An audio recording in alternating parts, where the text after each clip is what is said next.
Good afternoon, everyone. With that, a 1 o'clock start time. I see people are still coming in, but we're going to get this started in about 1 minute.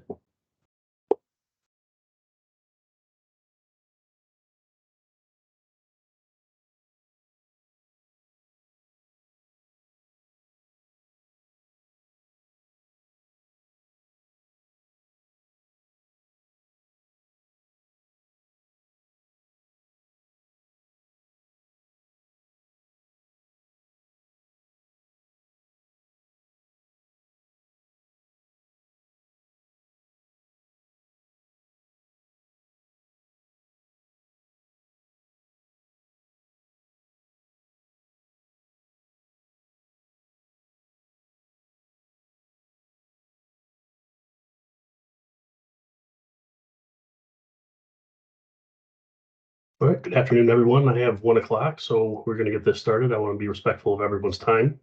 My name is Brandon Piper. I'm the administrator for the DSPS Division of Industry Services. This is our second quarterly call of 2023. I want to start by apologizing to those of you who attempted to get into the first call and were refused access due to capacity. Our first call utilized the Zoom platform, and our subscription level was capped at 300, and the audience for our last call far exceeded that. Also wanted to apologize for the lack of recording. Despite Zoom showing that a call was recording, no file was produced. So these factors, among others, are the reason this call is being hosted on Microsoft Teams. It offers a much larger audience and saves us money. So hopefully this works for everyone. Hopefully this corrects the issues that we had in our last call. I'd also like to ask the questions be directed towards program tech boxes rather than asked on the call. With this size audience, at least the size audience we had for the last call, and the number of program areas covered, management of an open forum becomes extremely difficult. And I've seen in the past similar calls like this be completely sent off the rails in an effort to try to manage it. So that being said, thank you all for attending. Keep an eye out for our quarterly newsletter, which should come out this Friday, and we'll include a link to the recording of this call. Before we get started, I would like to turn it over to DSPS Secretary Dan Harris for a few opening remarks. Secretary. Thank you, Brandon. And I just want to take a moment to thank all of the staff on the call. I mentioned it last time, but I'll mention it again, that Brandon and the team have really driven forward this idea that we need to start having quarterly calls to better connect with both our customers as well as our partners out in the field. And so this and the newsletter and other efforts that are going to be coming online throughout the year are an effort to sort of recommit to those connections. I did want to give a brief update on both the commercial and plumbing codes. As many of you know, both those codes finished their committee work and were submitted by the department to the legislature. Both codes are also currently in the relevant standing committees in the legislature. And so what that means is each standing committee typically gets 30 days with which to review a rule. If they request a meeting or a hearing, which they have done so in the case of the commercial building code, they extend that jurisdiction by an additional 30 days. Once the standing committee's jurisdiction has ended, jurisdiction shifts to the Committee for Review of Administrative Rules, JCRAR, Joint Committee for Review of Administrative Rules. That committee also has 30 days with the opportunity to extend by an additional 30 should they request a hearing or a meeting on the rule. So far, if I haven't said it already, on the commercial building code, there has been a meeting requested. So we will be moving forward with that step in this process. We'll endeavor to keep you all updated as those rules move forward, but are certainly, as many of you are, looking forward to the completion of that process and the adoption of those new rules. With that, I see that it looks like we have 258 people. So again, an overwhelming group of folks on the call. I appreciate your participation, and I hope you find these calls as valuable as we do. With that, I'll turn it back over to Division Administrator Brandon Piper. All right, Etta. First up, we have plumbing. Section Chief Mike McNally.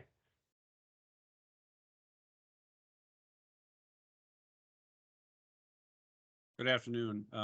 Can you guys see my screen? Can somebody let me know if you can see my screen? Yes, we can. All right. Thank you, Brandon. Today, I'm going to be talking a little bit brief update on the plumbing program. We split up this presentation into two-part. The first part is going to be just on an overview of the plumbing program, just high level. And the second part is going to be on a new alternate standard that we've adopted here at the state called the water demand calculator. My name is Mike McNally. I'm a section chief overseeing the plumbing program. Originally today, we were going to have one of our plumbing plan reviewers, Ryan Babel, help out with this presentation. Unfortunately, he will not be able to make it today, so I'll be taking care of his portion of the presentation. So first, just like Secretary Dan Hereth stated, we do have a plumbing code update out there. The department worked hand in hand with the Plumbing Code Advisory Committee to develop the plumbing code update. Just like Secretary Hereth mentioned, it has been submitted to the legislature. Currently, the package has been given a clearinghouse rule number of CR 23-006. You can certainly go on to the Wisconsin Legislative website and look up that particular clearinghouse rule number to take a look at all the information associated with the plumbing code. It actually has the code out there, so you can actually look at it line by line, see what is being proposed, what's being changed in the current standard plumbing code. At this point in time, obviously, we don't have a deadline. We don't have a timeline as to when it will actually happen. Obviously, as Secretary Hereth mentioned, it is following the standard rules for the code making packet or code making process that's outlined in Statute 227. A couple other things that we as the plumbing program have been working on, at least in the last 3 months since our last teleconference.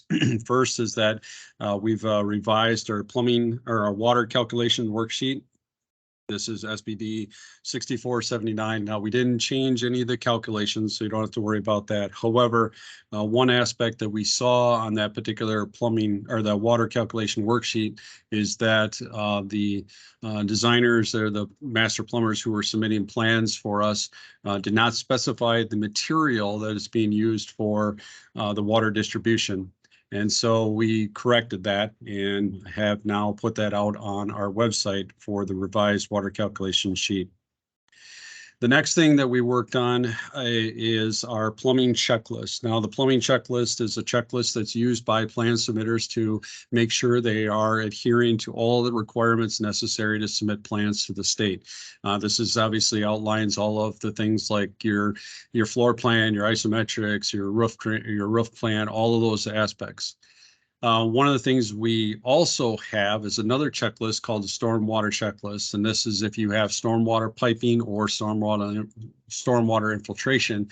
It outlines all the things the submitter needs to make sure that they are adhering to when they submit their plumbing plan review application.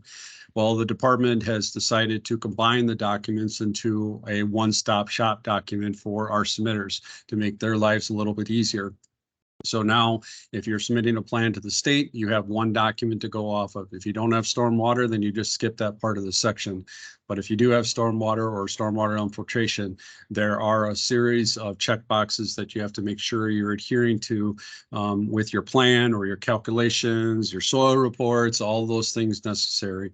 So that document is now live. It went live yesterday, in fact. So it is out on our plumbing website. You can certainly go and take a look at it. We did revise the document so that it's a little bit cleaner, a little bit easier for our submitters to use. It is now, it went from, I think, a 4-page document to a 3-page document.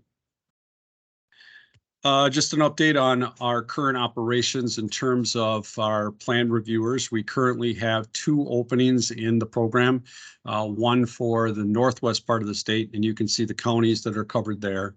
And the other one is the south central part of the state of Wisconsin. Obviously, you can see the counties as well. Both of these positions are located on WisJobs, and the WisJob IDs are there. So if you or you know of anybody that might be interested, you can certainly send them to the WisJobs website, and you can see all the information associated with those particular positions. Both of those positions are open until filled, so we're actively pursuing or actively reviewing applicants that come in, and obviously interviewing when we do get candidates in to determine if they're qualified for those two positions.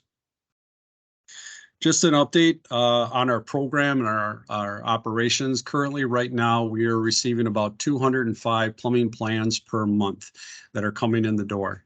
One of the aspects that we've been seeing lately, and I want to point out in the next couple bullet points here, is the fact that we now have 63 delegated municipalities. These are municipalities that have been granted the authority to conduct plumbing plan reviews within their jurisdiction. So we're making sure want to just point out to make sure that when you're submitting a plan to the department, to please check with your municipality. They may be delegated to do that particular plan review for that plumbing installation. In addition to that, we also are updating our website with the list, up-to-date list of all the municipalities that are delegated. So if delegation, or if a municipality comes delegated today, chances are it's going to be on the list today. So please make sure you're checking the department's website as well for the list of those delegated municipalities. Now, in terms of what we're turning around, we're currently turning around about 193 plans per month. That's roughly around 19 to 20 business days per month that we are turning around our plumbing plans. Now, one of the aspects of turning around those plans, or at least some of the hindrances that we're running into, is our additional information requests. Right now, currently, as of I think about a week ago, we are roughly running about 41.5% of the plans that we get in. We have to submit additional information requests. This includes anything from missing calculations to missing a checklist, plans aren't stamped, whatever it may be. And so we just want to point out that it's imperative to make sure that you're submitting all of the necessary information for us to do the plan review. So please adhere to the guidelines and the specific requirements on our checklist. Again, if you don't, submit everything, it not only slows down your project, but it also slows down the other plumbing projects that are in our queue. Our particular process is that when a plumbing plan review comes in the door, it goes directly to our triage folks. And our triage folks just make sure all the I's are dotted, T's are crossed. If there's anything missing, our plan entry staff will contact you back and ask you to provide those things that we're missing, such as the checklist or the calculations, whatever it may be. You have 5 business days to turn that around and get that in. Otherwise, we're going to deny the plan. Subsequently, when the plan does get through our plan entry stage or plan triage stage, it goes to one of our plumbing plan reviewers, and they go through it with a fine-tooth comb. And if they determine that you're missing something or you need to revise plans, whatever it may be, then you have 15 business days to get that back to us. Otherwise, the same result happens. We will deny your plan. Now moving on to the second part of our plumbing update, and that is the IATMO water demand calculator. On May 3rd of last year, the department granted the alternate approval for a new methodology used for sizing water distribution systems. The stipulations are very strict in the water demand calculator. However, there's leniency given to using smaller pipe sizes or smaller minimum sizes of those pipe. The water demand calculator was based on data and testing that was provided from IATMO, and this is an organization called the International Association of Plumbing and Mechanical Officials. IATMO has been around for many, many years, since 1926. They also produce their own plumbing code that various other states use, not Wisconsin, but other states use. So we've been sort of partnering up with them on the use of their specific water demand calculator, and I'll explain a little bit more in detail what that is. The water demand calculator that we have adopted in May of last year, the approval letter, the standard itself has all the stipulations on that particular approval letter. That approval letter is located in our ESL website under the public lookup. You can certainly look it up yourself. It's called, you can look it up under the product name called the IAPMO Water Demand Calculator, or WDC. Now, the standard itself, I'm going to just kind of briefly talk about it. I'm not going to go over in fine detail, but this particular standard that we have adopted since May of last year has all of the necessary information you need to know about how to use the water demand calculator for your plumbing plans that you want to use. It outlines the calculator, water conserving fixtures, how to figure out all your GPM rates. The whole gamut is on this particular letter. Again, I'm not going to go in explicit detail about this particular letter, but you can go and take a look at it for yourself. Now, the main focus of the water demand calculator is that it pertains to the mains located in 1 and 2 family dwellings and multifamily dwellings. So basically non-public fixtures. The application itself, or the water demand calculator, is designed to limit itself to the water conserving fixtures, the fittings, the appliances, those kind of things. Now, one of the big aspects of the water demand calculator that I want to point out is that it's based on data from IAPMO. So all of the information associated with the water demand calculator, all the testing, the partnership they used with the University of Cleveland, all of their example homes that they used to pull the information came from IAPMO. It did not come from the department. So I just want to repeat that all the data, the calculator, how they came up to using it, all of their formulas, equations that came from IAPMO. The department has chosen to use that information for those 1 and 2 family dwellings and those multifamily dwellings here in Wisconsin. So due to that, the plan reviews that you as plumbing designers or master plumbers that want to use it in their building, we are making sure that they strictly abide by the water demand calculator version 2.1. So with that being said, it's kind of a use it all or use it none, meaning that you have to use it the way it's written. You can't do any type of petitions for variance associated with that. Now, one of the aspects of the water demand calculator that we implemented here in Wisconsin as part of, and this is all outlined in the standard. Again, I'm not going to hit on everything in the standard, but I'm going to hit on a few major items. One of them is the fact that we know that this is a new water calculator, a new way to design the water distribution piping. And so to avoid possible future issues with renovations to a system, those kind of things, the building control valve as well as the water heater control valve shall have a tag that basically says this building was designed using the water demand calculator. Now, in addition to that, the second thing is that the water demand calculator sheet itself has to be posted on a 1 and 2 family building immediately adjacent to the building control valve. Or if it's a multifamily, it has to be within the mechanical room within 3 feet of a building control valve.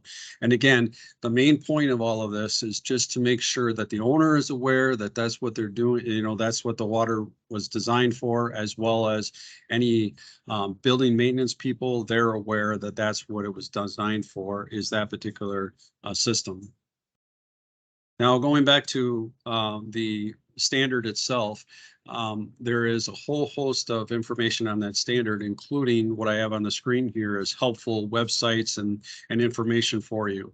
Now, I'm not going to open these up. You can certainly do that on your by yourself. But the IAPMO website itself has a plethora of information. It includes everything from how to download the water calculator, history of the water demand calculator itself, how it came to existence, the testing for the University of Cleveland study, all of the information necessary for you to kind of get yourself up to speed about what the water demand calculator is. And including that, we have the various web links there for all the other things like Energy Star fixtures or WaterSense compliant fixtures, all the necessary information you may need to know about this particular calculator. Now, as far as the calculator is concerned, I'm not going to go over the entire detail of this whole thing, but in essence, this is what the water calculator looks like. It's a way for the water conserving fixtures, the non-public and 1 and 2 family dwellings, as well as multifamily dwellings, to have those particular fixtures in the calculator to determine your overall pipe size. The main point of the water demand calculator is not only just to reduce the pipe sizes, which is also in turn reduces labor and costs, but the main focus of the water demand calculator is to reduce the probability of stagnation, meaning that we don't want the water constantly sitting there. We want that water moving at all times. And that's the heart of why the water demand calculator was developed, is to reduce that amount of stagnation.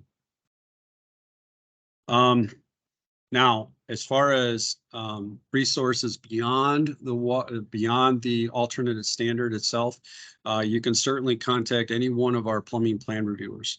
And I have a map here of the entire state with all of our plumbing plan reviewer contacts. This information is also available on our public website itself, or our plumbing website itself.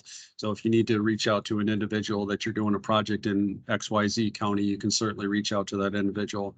All of our staff have been trained in the water demand calculator. Again, we're not completely 100% experts in it yet, but we're all learning as we go. There are things that we're seeing every day that come in the door, new ways of designing the water distribution system, whatever it may be.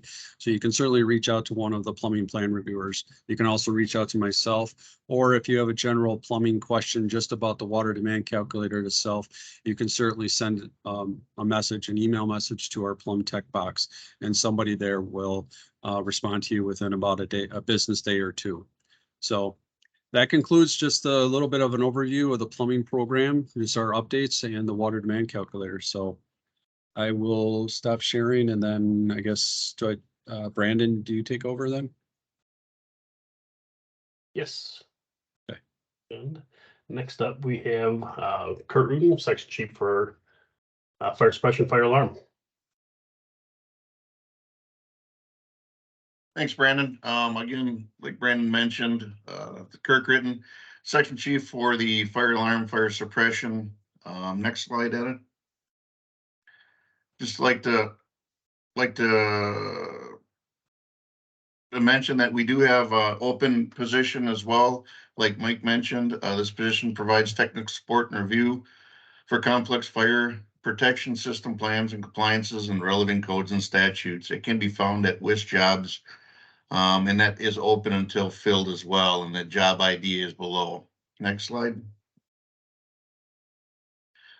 Next, I'd like to turn it over to Bob Jeske, one of our fire alarm, fire suppression plan reviewers, and we're going to go over some of the updated rule on antifreeze and automatic fire sprinkler systems. Bob? Thanks, Kirk. Good afternoon, everyone. Again, my name is Bob Jeske. I'm with the State of Wisconsin DSPS as a fire suppression fire alarm plan reviewer. I've been asked to provide a short presentation on the challenges of antifreeze solutions use and replacement when installed in automatic fire sprinkler systems. This is just a reminder, the use of antifreeze in automatic fire sprinkler systems, it's a life safety concern. It is not a freeze protection concern. Next slide.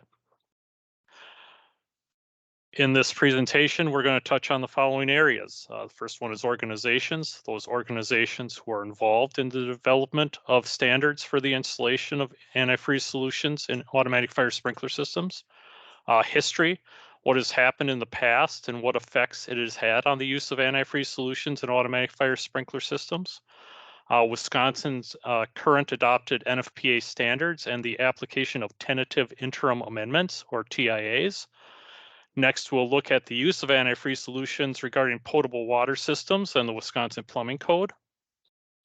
Also, we will briefly touch upon the challenges involved retrofitting a listed antifreeze solution into an existing automatic fire sprinkler system. Also, a summary of requirements will be presented. And lastly, there will be additional resources for the audience to use if there are any additional questions or if you would like to research this subject. Next slide. Currently, these three organizations were involved in the research, development, and use of antifreeze solutions in automatic fire sprinkler systems. NFPA, of course, is the organization that writes the standards regarding the design, installation, inspection, testing, and maintenance of these systems. The Fire Protection Research Foundation is the research affiliate of NFPA and conducts testing and research. These test results, fire test results, make their way into future NFPA standards. And lastly, UL creates standards for product safety as well as conducts performance testing, certification, and verification. Next slide.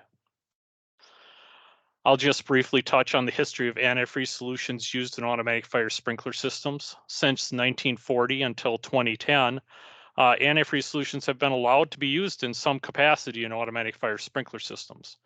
During that time, certain solutions were allowed to be installed, but the listing of the solutions was not required. However, in 2010 and moving forward, it was determined that antifreeze solutions are required to be listed. So what happened? Next slide, Etta. Many of the chemicals that use antifreeze solutions, such as propylene glycol and glycerin, are flammable. To date, there have been 5 serious incidents that occurred involving unlisted antifreeze solutions being sprayed on a fire from an automatic fire sprinkler system. The 3 of the more serious incidents are detailed in this slide. In fact, the incident that occurred in 2009 that involved a tenant fatality. This is the incident that prompted UL and NFPA to investigate the use of antifreeze in automatic fire sprinkler systems. Next slide. This is a link to a presentation from UL that includes a fire test utilizing a non-listed antifreeze solution in an automatic fire sprinkler system. Prior to the required listing, NFPA allowed 2 types of antifreeze solutions to be used when fire sprinkler systems are connected to a potable water supply. Propylene glycol was allowed to be mixed up to a 60% solution and 40% of water, and glycerin was mixed up to a 70% solution with 30% water. However, it was determined that this amount of solution can fuel fires rather than control them. Please play the video if you could, Data. This fire test utilized a 60% solution of propylene glycol installed in the automatic fire sprinkler system. A pan of heptane was used to simulate a grease fire. Residential sprinkler is 3.1 K and is positioned about approximately 5 feet over the fire. Upon activation of the sprinkler, the antifreeze solution flowing from the sprinkler was started at 10 psi and increased from there. Normally, when conducting this type of fire test, they start using a pressure of 10 psi and then they increase it all the way up to 150 psi. However, after reaching approximately 80 psi, this test was terminated because of the ignition and substantial contribution of the antifreeze solution to the fire. This antifreeze solution turned a 500 kilowatt fire into a 10 megawatt fire. This is more than 20 times the heat release rate of the original fire. In fact, after the test was terminated, the fire returned to its original 500 kilowatt size. Etta, please pause the video. Go back to this next slide.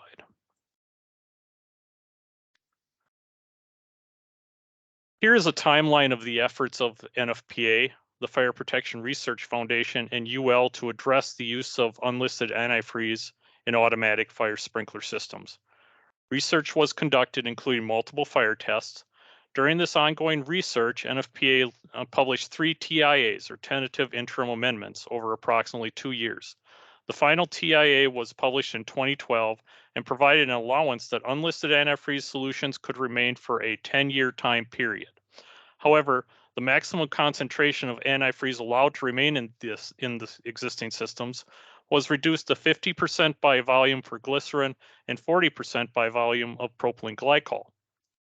The final TIA also indicated that all automatic fire sprinkler systems would be required to be retrofitted with listed antifreeze by September 30th, 2022. Next slide, Etta. So what is a TIA? A tentative interim amendment or TIAs are amendments to an NFPA standard. They address a problem that is emergency in nature, requiring prompt action. The TIAs remain in effect until adoption of the next edition of the standard. Next slide. However, tentative interim amendments are not adopted through the state of Wisconsin code. As you can see in the highlighted portion of the NFPA 25-2011 TIA, the amendment is tentative because it has not gone through the entire standards making process. Because of this condition, the state of Wisconsin cannot enforce TIAs. Next slide. Here's the list of currently adopted NFPA standards in the state of Wisconsin. 2013 editions of NFPA 13, 13R, and 13D are adopted through Wisconsin Administrative Code SPS 361 to 366.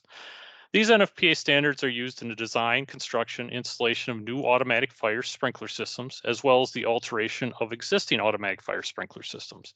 Therefore, since the adoption of these standards on May 1st, 2018, automatic fire sprinkler systems installed under these standards have been installed with listed antifreeze.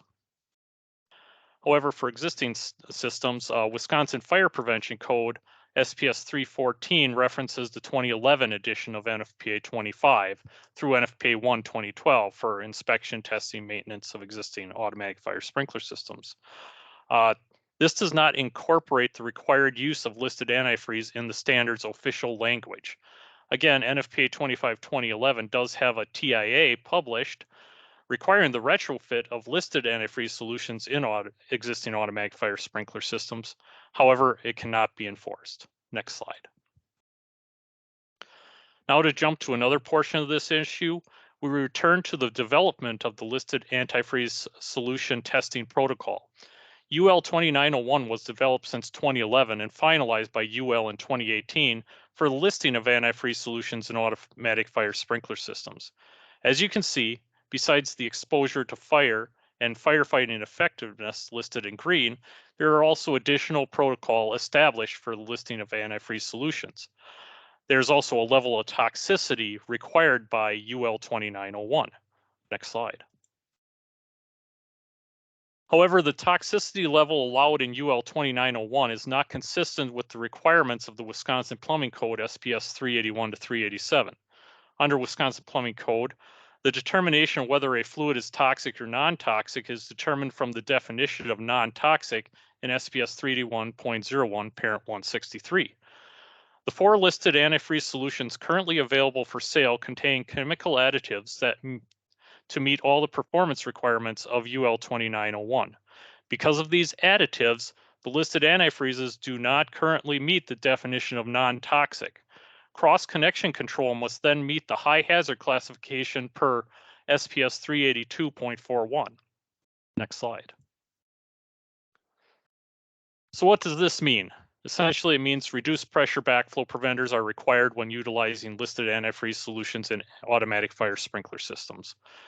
With the listed antifreeze solution present in the automatic fire sprinkler system, the quote, water-based fire protection systems that's listed in table 382.41-2 cannot be used at this time. Next slide. So based upon the current listed antifreeze solutions available for sale, the following is a list of challenges when retrofitting a listed antifreeze solution into an existing automatic fire sprinkler system. First, under the listing criteria, minimum use freezing. Of the four antifreeze solutions currently available, two of the solutions have a minimum use temperature of approximately -10 degrees Fahrenheit. The other two available solutions have a minimum use temperature of -17 and -25 degrees Fahrenheit, respectively. However, these two, the -17 degree and -25 degree fluids, also require a 20 psi sprinkler end head pressure to be used in the hydraulic calculations of the systems. Many of the existing antifreeze sprinkler systems were not designed with this pressure being used. Additionally, weather in Wisconsin can exceed these temperatures in certain installations. Second, under listing, the capacity of the antifreeze automatic fire sprinkler system. The listings of some of these solutions have a maximum capacity of antifreeze solution in a system. If an existing large antifreeze system exists, the capacity of this existing system may exceed the listing of the antifreeze solution. Third, The same issue occurs with the hazard classification to which the existing antifreeze automatic fire sprinkler system was designed. If the hazard classification where the sprinkler system is installed exceeds what the antifreeze solution is listed for, this is also an issue. Lastly, under listing criteria, when an antifreeze system exceeds 40 gallons of capacity, the listing of the antifreeze solution requires the use of the Darcy-Weisbach means of hydraulic calculation. This type of calculation requires that the viscosity of the antifreeze solution be used based upon the lowest temperature that the system is exposed to. And lastly, our cross-connection control once again. Because of the additives to the listed antifreeze solutions, a reduced pressure backflow preventer is required to be retrofitted on a potable water supply. A reduced pressure backflow preventer is more hydraulically demanding than a single check valve or a double check valve backflow preventer. What all these challenges add up to is that a full evaluation of the antifreeze automatic fire sprinkler system will be required to be conducted when retrofitting listed antifreeze solutions into existing systems. Unfortunately, in most cases, the system will be required to be remodeled or potentially changed to a dry type sprinkler system because of the limitations of the listing of the antifreeze systems, the requirements of the current and future NFPA 13 standards, as well as the future NFPA 25 standards. However, regardless of the challenges associated with this retrofit, it is highly recommended that the antifreeze solutions in these systems be replaced to avert the potential loss of life, injury, and/or property loss that can occur under a fire condition with the continued use of the unlisted antifreeze solutions. Next slide. Here's a summary of the requirements for antifreeze solutions installed in automatic fire sprinkler systems. I will not go into detail on this table as it is actually published on a document that we have on our website. I would encourage everyone to go there. I'll actually have the link on a next slide coming down here, but there is an antifreeze and automatic fire sprinkler systems document on the DSPS website. I will alert you to the highlighted note in this portion. So Wisconsin Fire Prevention Code SPS 314 does allow municipalities to adopt the 2015 edition of the International Fire Code as an alternative fire code to NFPA 1 2012. International Fire Code 2015 references NFPA 25 2014 edition standards for inspection, testing, and maintenance of automatic fire sprinkler systems. Therefore, if this standard is adopted within a municipality, the upgrade of the antifreeze solution in these existing automatic fire sprinkler systems in those municipalities would be required. Next slide. Here's some of the resources available for this subject, including the link for the antifreeze and automatic fire sprinkler systems document on the DSPS website. If you have additional questions, please submit it to the DSPS Fire Protect email box indicated. Next slide. And everyone, thank you for your time.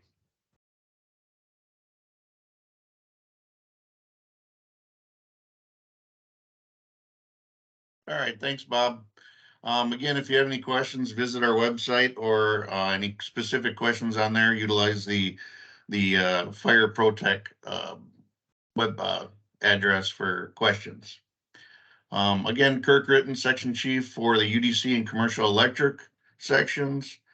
There's our tech box addresses for any technical questions, along with looking at our website for any specific questions there. Next slide, Edda. I want to go through some important issues or important let me start over. It's important for health and safety of all citizens of Wisconsin. In an effort to do so, the department ensures statewide standardizations. The department is resuming audits to ensure these statewide standardizations. These audits will take place throughout every municipality inspection agency within the state, specifically utilizing performance audits, which evaluates the efficiency and effectiveness of programs to determine if these are opportunities for improvement or change. Performance audits answer some of the following questions. Are programs achieving their intended objectives and outcomes? Are the services provided efficiently or equitable? Are legal requirements and rules being met? Are programs using evidence-based practices? Next slide, Adam. Auditing is not new to the department. Specifically, UDC audits were performed prior to 2017. One of the reasons they were stopped is time and resources were a factor for continuing auditing functions with the going into effect of Act 211. And then since then, we have developed new standards, operating procedures for changes within the department. Next slide. Now that the UDC permitting and inspections are contracted through third-party inspection agencies, we now have the capacity to resume UDC auditing program. Again, the auditing will develop an efficient auditing procedure that will allow 100% audits in a 5-year cycle. The audits will be carried out with the goal of education and outreach as part of DIS's overall efforts to establish uniformity and enforcement and administration of the Uniform Dwelling Code. The auditing program will cover the entire state, again, in a 5-year period. Please be mindful if you receive any notification through your district UDC consultants, please respond to them. Again, later this year, the commercial electrical section will be starting auditing throughout the state. We're just following up on closing out some permitting right now. Again, next slide. I'd like to introduce a new addition to the commercial electrical program. Recently, we've added Scott Demers. So make sure you ensure to look at the most recent state consultant maps. There's the website to that. Along with the website, there's been significant changes to these areas, as you can see on the next slide. It's split up into 2 sections or 2 districts still, with a majority of the district being in District 1. As you can see, Scott Demers, Craig Mulder, myself, and if you have any questions, utilizing the electric tech box. Next slide. Commercial electric permit and inspection services. Again, as of March 1st, all commercial electric permitting and inspections will be accomplished through third-party contract agencies. Again, I want to ensure that you look at the latest map. Some things have changed since March 1st. And again, I want to emphasize that permitting and inspection fees differ from county to county due to the third-party contracted agencies. Next slide. As you can see, this is the most updated and current map for permitting and inspection services that is on our electrical program website. Next slide. I'd like to say we do have 1 open position on the for an electrical consultant. Excuse me. This position is available on WisJobs, and a detailed position description can be found under that job ID. Next, I'd like to turn it over to Kim Schmidt. Thanks, Kirk. I'm Kim Schmidt. I'm the section chief for boilers, unfired pressure vessels, and mechanical refrigeration programs, in addition to the elevator program and mine safety. Next slide, please, Etta. Okay, so today I'm going to go over a high-level review of the registration requirements, forms, entering it online, the renewal process, and the inspection map. Next slide. So as far as mechanical refrigeration goes, new installations need to be submitted, and the form to be utilized is the SBD 34, which we'll actually go over on the next slide. But these forms need to be submitted to the department at least 20 days before the system's placed into operation. And additionally, any new installation of a mechanical refrigeration unit needs to be inspected within 45 business days after completion of the installation. Next slide, please. This is what the SBD 34 form looks like. Obviously, having the correct owner information is vital so that we know who to issue permits to operate to, where to send them. Additionally, we have the user email address on there, which will become more evidently important as we get through some of the processes here. On the form, there is a box for Wisconsin registration tag number. That would not be completed at registration. The tag number is actually issued by the inspector at the first inspection, and then he would fill that box in on the customer's copy of this form to serve as a temporary permit to operate until they get their formal permit. So this form is to be completed by the installer. It gets emailed to the department, which we have the email address up there on the top. They also have to provide a copy of it to the owner, who should be posting it near the boiler or unfired pressure, or in this case, mechanical refrigeration unit. And as far as mechanical refrigeration goes, the inspections are all performed by either a DSPS inspector or a Daymark inspector. Daymark is the authorized Wisconsin service agent. And so mechanical refrigeration is only done by either DSPS or Daymark. Next slide, please. So this will be a little bit different from the boiler registration process. Again, they need to be registered by the installer. In these cases, prior to the boiler or pressure vessel being put into operation. The form is an SBD 6314. I additionally note on here that there are exemptions from periodic inspections. So I ask any installer prior to doing registration to look through the list of the items on SPS 341.18 to make sure that the object isn't exempt and therefore wouldn't need to be registered.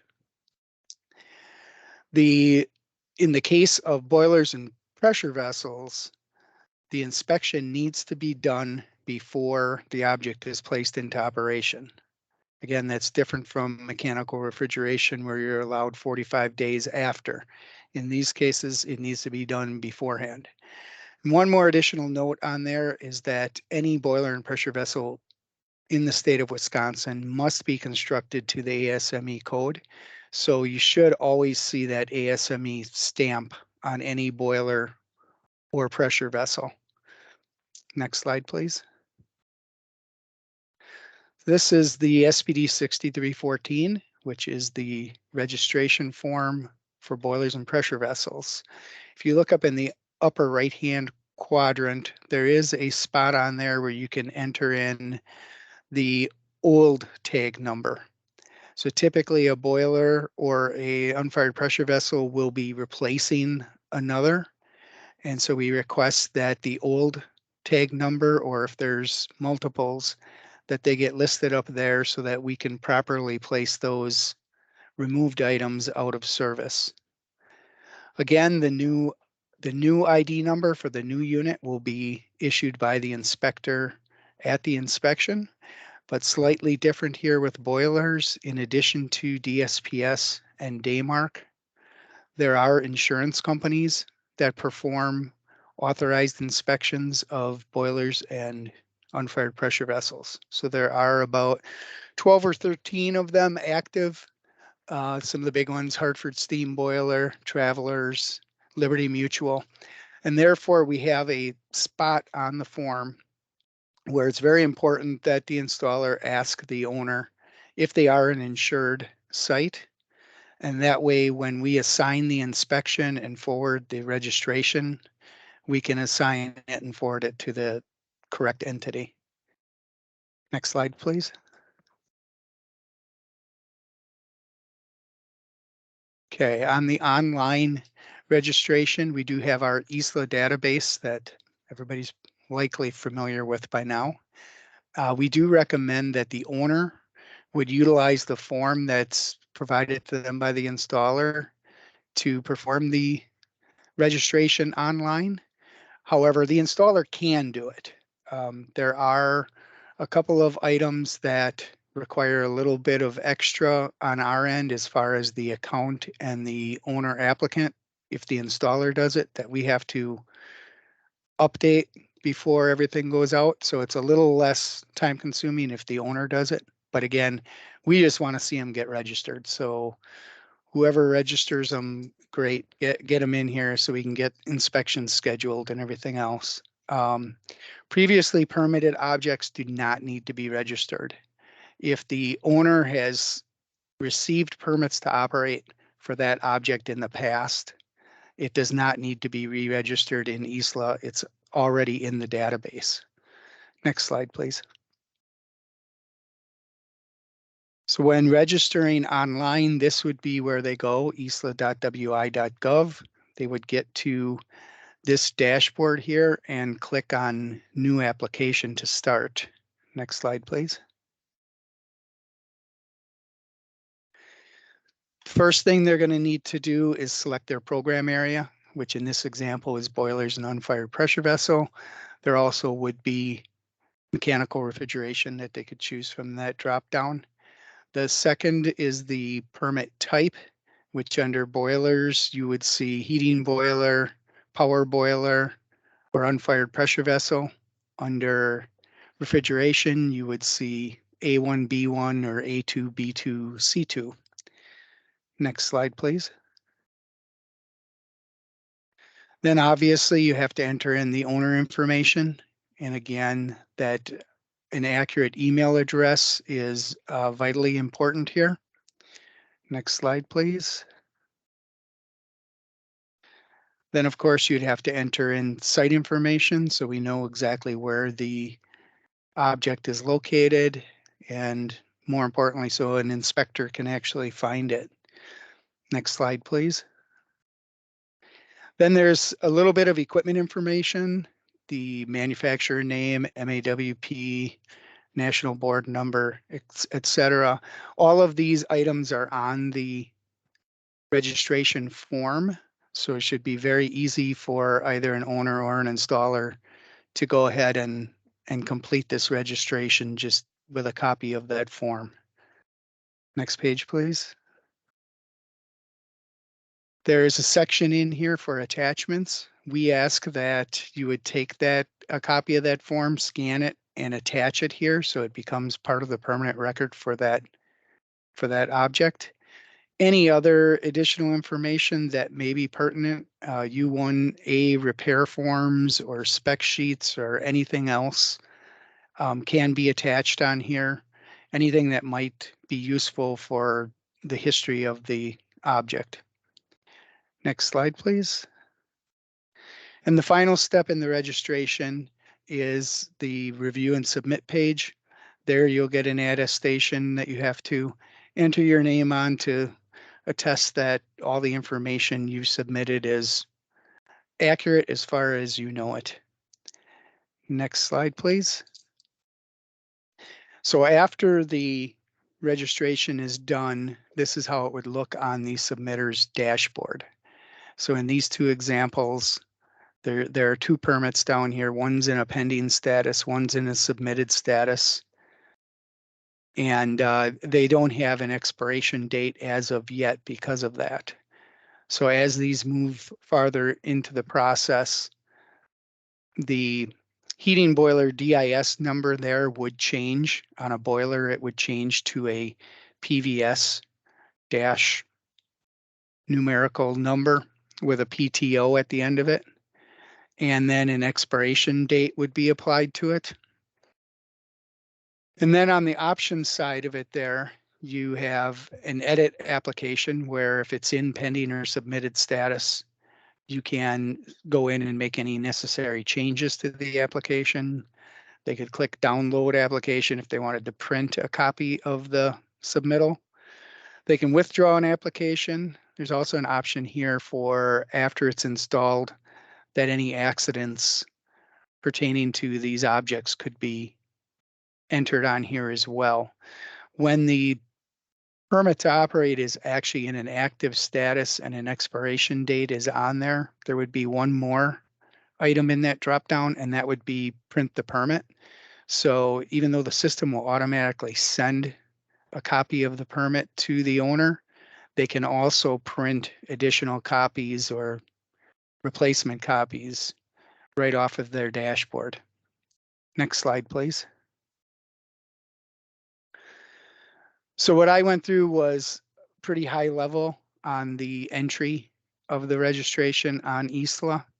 If you wanted to look at a step-by-step process, if you wanted to look into how to get set up on ISLA, how to get logged in, going to our DSPS website under ISLA customer information, there are numerous frequently asked questions, guides, and videos available to help walk you through that process.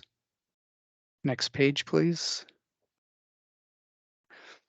Okay, so I just want to kind of go over the permit to operate renewal process.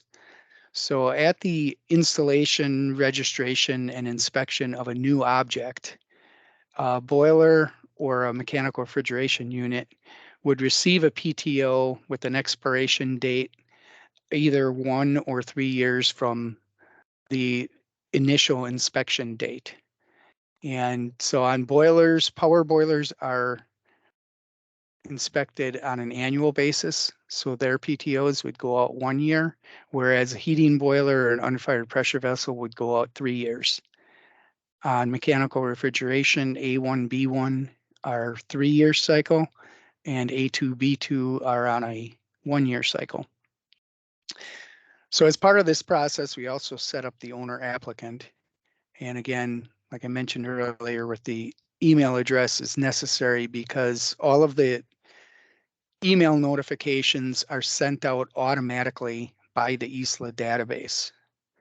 So the object would get its first PTO expiration date, and then 120 days prior to that expiration date, the applicant would receive an email notification telling them that the permit is set to expire.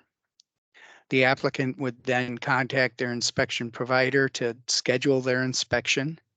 And with 120 days, we're hopeful that the inspection can be done. If there are any compliance issues that need to be taken care of, they can be corrected. And then a reinspection performed, again, hopefully prior to the actual permit expiration. So the new permit would then be issued another year or 3 years from the initial permit expiration date. The inspector submits their inspection results directly to us into ISLA. So there's no need for the owners to send us inspection reports. The approved inspection will prompt ISLA to create a renewal fee and email that fee to the applicant. So the applicant will get an email that says, your boiler just passed inspection. Please pay the $50 renewal fee to receive your permit. So when the applicant pays it, which they can do online by card or by check, the system then updates the PTO expiration date and emails a copy of it to the applicant.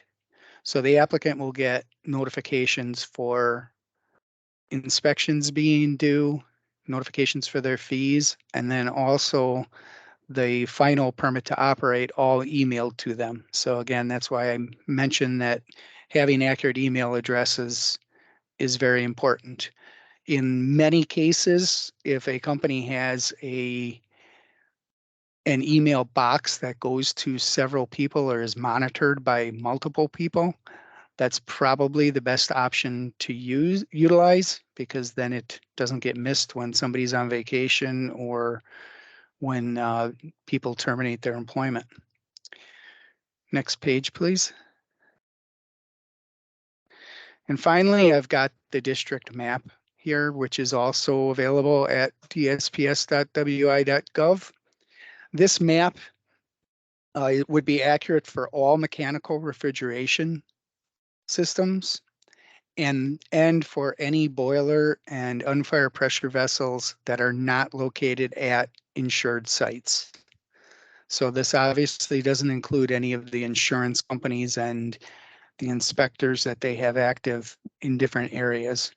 A map like that would be a little bit unwieldy and constantly changing. So this is showing all of the Daymark representatives, again, our designated inspection company, and the territories that they cover. Additionally, on there is my email address, my phone number, and the email and address of Mr. Chris Dirks, who is our code consultant.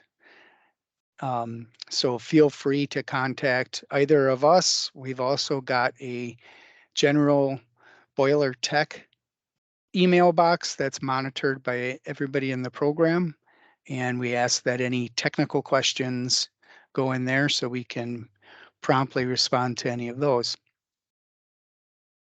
I believe that's the end of my presentation. So I'll give it over to Justin Gavin. Hey, thanks, Kim. How are you? I'm gonna go really quick. Eda, if you can give me control of the screen really quick, I'd appreciate it.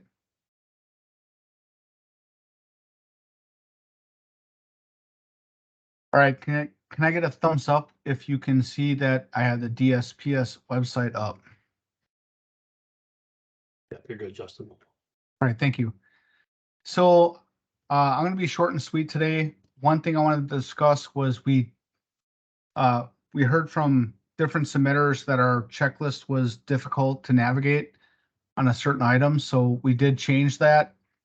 And we do have a new checklist on our website, and you should be able to access it pretty easily. So I was going to show you really quick how to do that. So if you go to programs,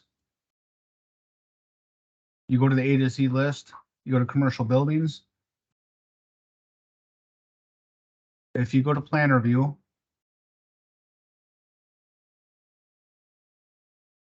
and you scroll down a little bit, you see the signature page, but you go to submittal checklist right here.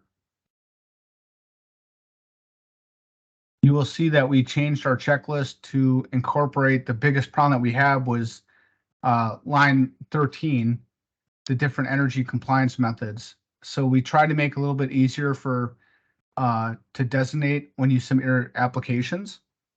So if you do not have the current application in there, or if you have one on your desktop, or however you're accessing our checklist, please download the latest version, utilize the latest version. You'll see that 13 has several options for energy compliance.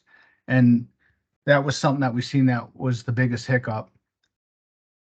So again, you just basically go back to our website, you click the submittal checklist, and you'll get that new checklist. A couple other points I wanted to put out there is we've been currently at 20 business days out for plan review.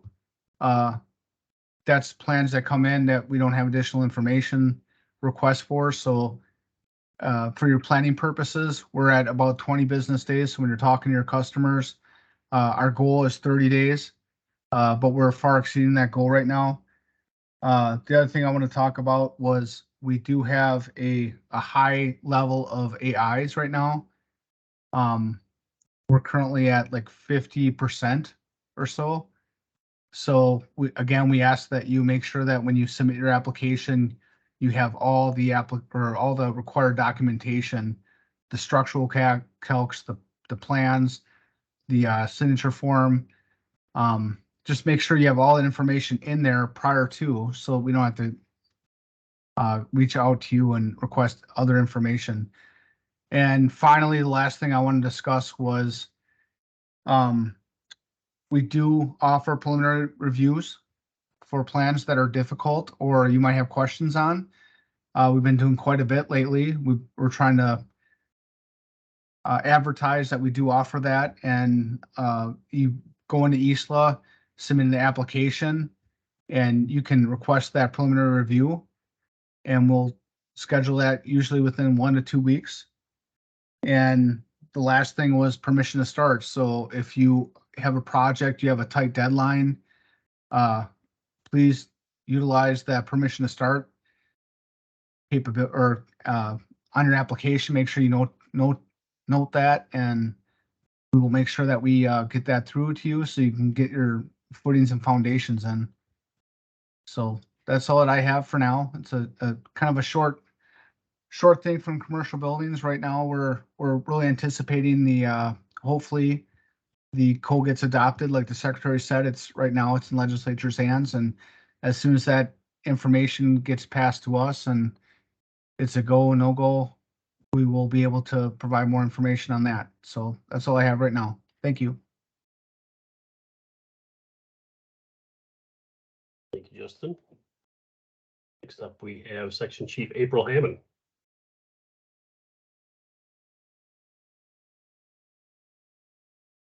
Hi, everybody. I'm just here to introduce Matthew. Matthew is going to present on updates for POUTS. This is Matt Jansen, POUTS plan reviewer, and give you a few things about what's going on in the POUTS program. Right now, we're about I think we bumped to about an 8-day turnaround right now on plan reviews that are coming in. Approximately 110 to, well, I think it's bumped up a little bit over the weekend, but about 130 plans or so in queue right now.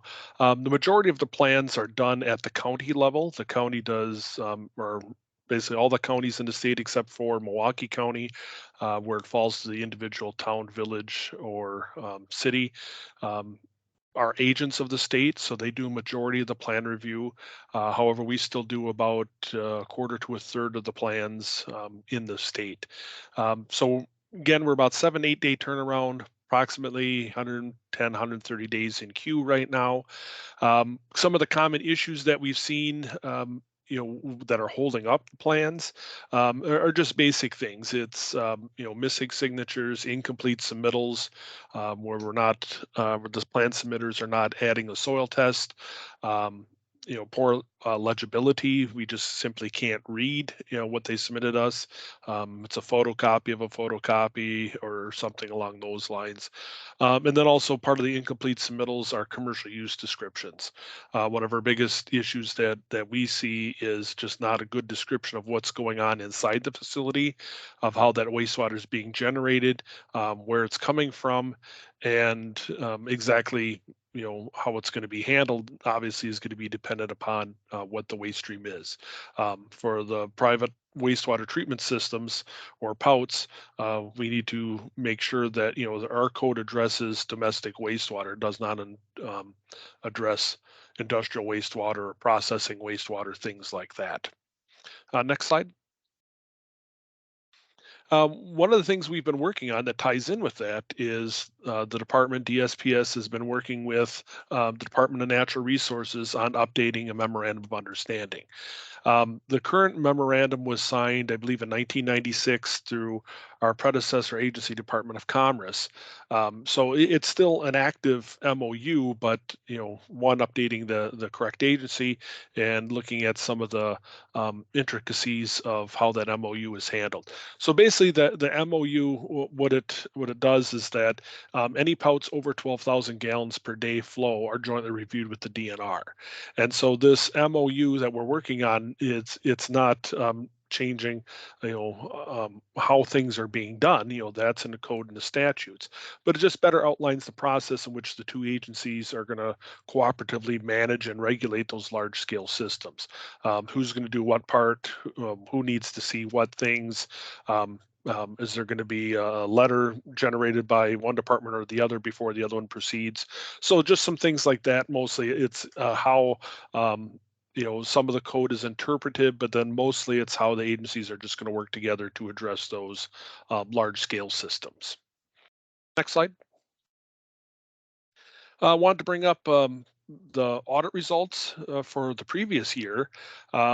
As I stated, the counties or local municipalities, act as agents for the state in administering the POUTS program. Every year we have what we call an e-audit is completed. It's a series of questions for the counties to self-certify what they did or did not do according to their program. It's all rooted in statutes and administrative codes, of course, but it also has an added benefit of collecting data. We do need to provide data to various legislative groups and outside entities, ask for information about permits and things like that. So it's also a data collection. So all those e-audits are done by every jurisdiction, every local municipality and county. Return one of these, and then in addition, half of the system, or sorry, half of those entities, the counties usually, are audited by DSPS staff in person. We do both an office and a field component, so half of those counties have an office audit, usually in the late winter, early spring of the year, where we physically go into the office, look at files, look at how plans were issued and approved and permits were issued and approved. And then we also do a field component where we'll go out in the field with those counties inspectors and go through an inspection process with them to see how they're using the plans that were approved, the permits were issued, and actually doing that inspection. We haven't had any major program issues identified. There's always some minor things that crop up, but nothing major. As for the sort of the overall stats for last year, I mean, we've got a lot more detail, but 12,475 state sanitary permits were issued, a little bit of a decrease from 2021. There were 12,000 systems installed. That every permit that's taken out actually gets completed, but there are 12,000 systems installed, or at least not completed in the year that the permit was obtained. So 12,000 systems were installed, and then also 782,000 systems are inventoried across the state. That equates to about of the third state population is on private on-site wastewater systems. So it is a large contributor, to the environment. And obviously that's why we have the rules here, is that a third of the state is on septic systems. Next slide. Just wanted to put this plug out here. POUTS Continuing Education. We've had a very concerted effort in the last year and this year to provide quality educational opportunities for credentialed individuals.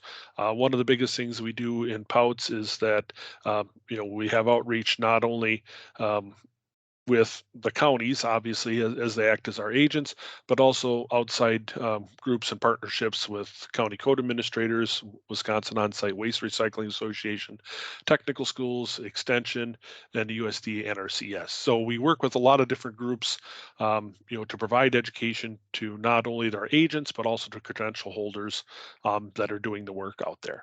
So some of the highlights that we do is we do set up at Farm Technology Days. It's an outreach to farmers are in rural areas that have septic systems. Good outreach for us to communicate with those folks. We have soil field days. We've been doing 2-day trainings to understand soil and how it affects these on-site systems that are installed on soil. We provide annual inspector training to the counties and other local governmental units every year. We've been providing a POUTS Academy in cooperation with WALRA for new people that are new to the industry to sort of understand all about how septic systems work and the rules associated with that.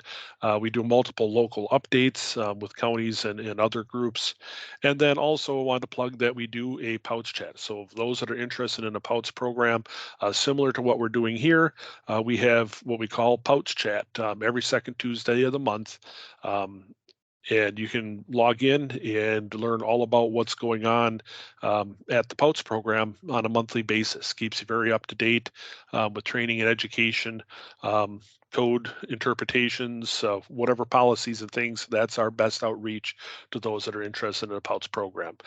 So if you're interested in any of the continuing education, especially POUTS chat, if you go into the DSPS website, look under POUTS, you will see a link right here. It's called bookwen.com/WIPOWTS, and you can log in. You do have to sign up for the POUTS chat, but you can sign up for that or sign up for any of the other training as it becomes available. And that's the best way to keep up to date on anything happening in the POUTS program. Otherwise, if you have any questions, just like everybody else has said, you can go to the POUTS section and send it to our email link in there. Any questions relating to POUTS itself. Or you can contact anybody on our district map, the local field people in the 5 different districts there, and then our 2 plan reviewers. And that's, I think, all I have for Pouts.